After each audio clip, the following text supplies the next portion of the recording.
You know what's funny? Is Marvel, after my thoughts on Avengers Age of Ultron, they made a comeback in quite a small way.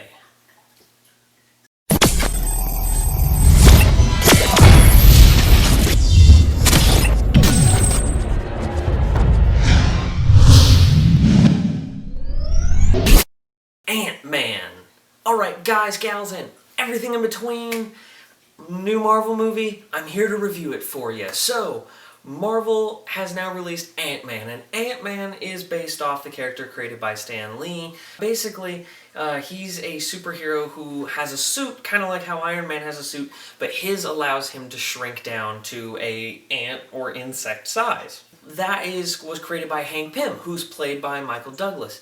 But we have a different Ant-Man. There was actually originally a first Ant-Man, which was Hank Pym, and now Scott Lang is the new Ant-Man.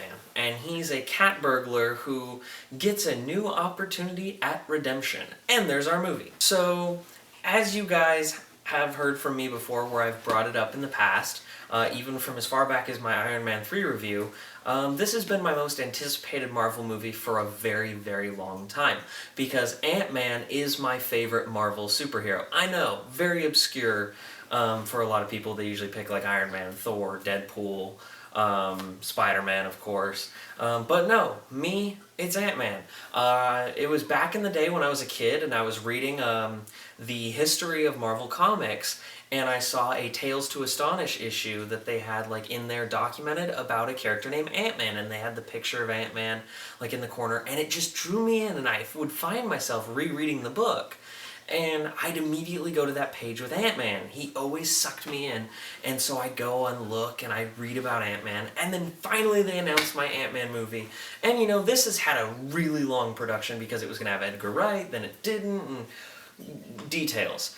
And so now Marvel has brought us Ant-Man. I finally can see my hero on the big screen. And how did it fare?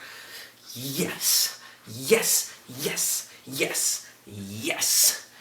They pulled it off. Not only did they pull it off by being a superhero movie that is different. And that's the biggest praise I gotta give it. This is a very good movie because they don't follow the regular tropes that a superhero movie would have.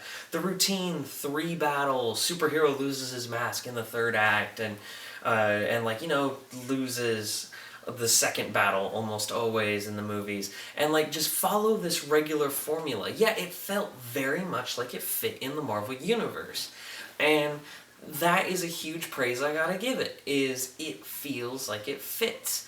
And actually it's probably the most seamlessly fitting Marvel superhero movie if you ask me, and it stands on its own. And you can watch it and never have seen another Marvel movie and you'll be perfectly fine. It's like how Guardians of the Galaxy. And this one is another very unique take. It's a heist movie. And it's ultimately a cat burglar, Paul Rudd, who now gets the Iron Man suit. Well, a cat burglar with an Iron Man suit, that sounds awesome. So they have to pull off this great heist in order to save the world. Paul Rudd, he was born to play the Scott Lang Ant-Man, and he does it to a T. I mean, he has that perfect blend of humor, he's serious when you want him to, and he's great. Michael Douglas as Hank Pym, he completely destroys it. He's so good. He is so good in the role. And I was like, yeah, that's Hank Pym. And, you know, he's just... I loved Michael Douglas in this movie. He had a scene, and this movie has a lot of very human moments. And it gets you right in, you know, there kind of thing. And that is so good. Like, Michael Douglas has a scene with Evangeline Lilly, who I am so happy. I remember watching her on Lost going, I wonder if she'll ever go anywhere. And she did. And they're having this heart-to-heart conversation, and it's so touching. And I'm like, that's how you do character development, Marvel. You are doing this perfectly, and you brought Michael Douglas in, and it's so good. I mean, Marvel is... They stumbled with Age of Ultron, if you ask me. You can be as mad about that as you want. I think that they kind of done screwed up on Avengers Age of Ultron. I think Ant-Man is, in my opinion, the best Marvel movie they've done. I know, gasp. I hear all of you behind your computer screens gasping. What? Not Avengers 1? Not Guardians of the Galaxy? And I'm like, I'm sorry. I'm an Ant-Man fan, and when I look at this movie technically, I'm like, this has the best balance, and it's the best Marvel movie. It's a different superhero movie. It's not the same. You have this heist. You have this crew to pull it off. You have Hank Pym. You have Scott Lang using the stuff. And you get to see him training and building them up like in proper origin story, which is always cool. And it's a new origin story not a lot of people have seen before. And I love it. You get to watch them like training, like that whole punching scene. It's hilarious. And I like watching them teach Scott Lang essentially how to be a hero. And it's so good. And then the action is filmed perfectly because Ant-Man's zooming in about a microscopic view, and they're showing a lot of it where they're following it around. And the ants are so good. The ants are adorable and they're amazing. And I'm sorry, but the ants are so much cooler than Groot. Like, Groot's cool. I love Groot. Don't sit there behind your computer screen saying, oh, he hates Groot now. I love Groot. But I'm saying, I think the ants are better. And I got so much more attached to Scott Lang's main ant. Ant-Man is one of the most interesting visually. And I really can't wait to see him in Civil War. Although, in Phase 3, they have not announced an Ant-Man 2 yet, which this is the first movie of Phase 3, really. And whether they announce it for Phase 4, I really want to see another Ant-Man standalone film because this was the most unique and original Marvel movie. It was bold. The villain was a bit cliche. That's the one negative. But he was so great. He was portrayed by my boy from The Strain. If you haven't watched The Strain, go watch that. Corey Stoll.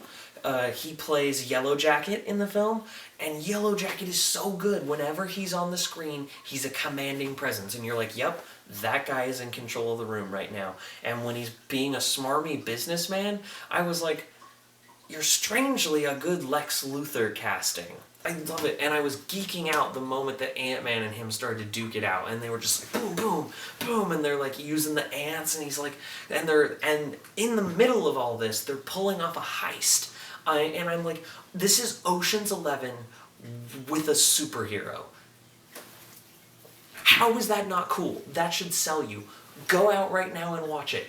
Ocean's 11 with a superhero. And it's ridiculously funny. Guys, gals, and everything in between. Ant-Man is the perfect blend of action, comedy, and legitimate drama and character development. It's none of that fake stuff that people try and pull off. It's genuine, heartfelt character development. It's got a wonderful villain. And you know what? I think this is going to be one of the Avengers movies to be remembered. Everyone, I am so happy to say this. You can call me a fanboy all you want, but it's the truth. This is, in my opinion, the best Marvel movie to date, and I genuinely believe Ant-Man is a future classic. Oh yeah, I went there. And this is also the highest rating I've ever given a Marvel movie. And, you know, I don't give that out often. At least I don't think I do. And, you know, starting off Phase 3 with a bang, Ant-Man. If this is any indication for the rest of Phase 3, then awesome. But I really want Ant-Man 2 to happen. Guys, gals, and everything in between, do you have a superhero that's one of your favorites, that's a little bit under the radar, that you really wish would get a little bit more of a spotlight? And what was it like for you when you had one of those moments where it was something smaller, finally getting its big screen debut? And let me know. Got plenty more videos coming to you. Please like and subscribe.